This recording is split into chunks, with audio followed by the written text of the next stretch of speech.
Yes, my people. Omo, if you hear what Peter Obi talk here, you go pity Nigeria. Peter Obi open my talk say this country is a failed state. Same, he no need to pretend again. Say, in fact, he said the thing where INEC do, man, not talk. You need to listen, hear everything from beginning to the end. May you just hear the things where Peter Obi list out where this country they pass through now. We not even know. All this say president they go in there, they look for investors, all those things. You don't tell Nigeria the real truth. Instead to what Peter Obi they talk, you don't clear everybody for eye. Nigeria is the first state.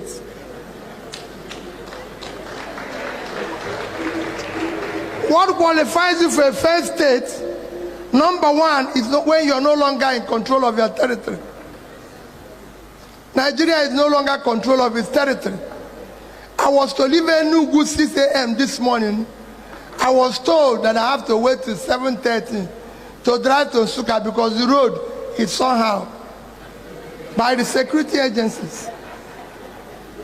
I schooled here, and I was telling them a story that I used to go to from here to Enugu in the night to party and come back by 3 a.m. So now I'm being told to wait till 7:30, and that is the situation. I left Yanegua yesterday coming to Enugu. I was told, no, you can't drive that far. Peter, fly to Lagos and fly to Enugu. And I said, in this territory, they told me there were few people in Mbano. I said, please be going. Whatever we'll get, we'll see. It's all part of our country. That is a failed state. The second thing is when you're no longer in control of your economy. We're no longer in control of this economy. I was telling somebody yesterday who told me about inflation. And I said Nigeria is not calculating the inflation very well. And I don't want to join issues with them. That I read inflation statistics, and it showed that transport over the past 1 year increased by about 3%. And I said, you see how we have become liars in this country. From Onitsha to Lagos on a bus used to be 9,000. Now it's 19,000 something. How can it be 3%? I said, that is nonsense. We have an inflation that is over 50%. Same thing goes, nobody knows the rate of exchange today. You wake up in the morning, what you get, everything, and you ask that question. And that is what is happening here. We have an unemployment that nobody can imagine the level of unemployment in Nigeria. Nobody can measure it today, except that we are just max producing poverty. That's all we are doing. We're now faking where I was coming from.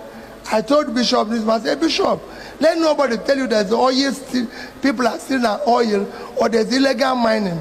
The only people who are stealing oil are people in government. Nobody here can steal oil. Nobody here. To steal oil, you need a ship. For a ship to come into our territory, Navy must approve it. It must have the necessary approval. And the ship is not tiny. It's not a canoe. It's not a small boat. It is a ship that carries several barrels. So it is people in government that are stealing it. For anybody to tell you it's illegal mining, I say it's not illegal. I told people today, I told Bishop, I said, can I come to Nsukka here? In any community in Nsukka to mine anything illegally without the citizens approving it, they will kill me immediately. So if anybody is doing mining here, it's by approval of Nigerians. Nigeria has turned into a criminalized society where those who are supposed to be leading it have turned into that's why we don't care about anything. So if you ask now, Peter Obi, where did you go to school? He says, oh, he was in Nsukka. Where is your result? Which department? He doesn't know. And then university says, and people say, university should release it. Then Peter Obi will sue and say, don't release it. Hey, wait a minute. You was one who said you went to this university. I was in Nsukka. I'm a student in Nsukka. It doesn't necessarily, you don't necessarily need to say you went to school. It might not be somebody who went to school. There's so many great people in the world who didn't go to school. The biggest company in the world today is Apple. Apple today, with a market valuation of over 3 billion, is more than the GDP of the whole of Africa. But the founder was an abandoned child who was picked from a foster home. He didn't have to say, my mother is a great woman or my father. He was even a school dropout. It's written there. If you go there and Google it, they say dropout from secondary school. Not even, he didn't have to claim the school he didn't go to. And when he asks, then it becomes problem. He didn't go to any school. You can say, I didn't go to school. But please, the ethics begins by telling us, I am Peter Obi. I went to this school. I went to this place. I went to this place. And it's verifiable. People can go and do what? Verify.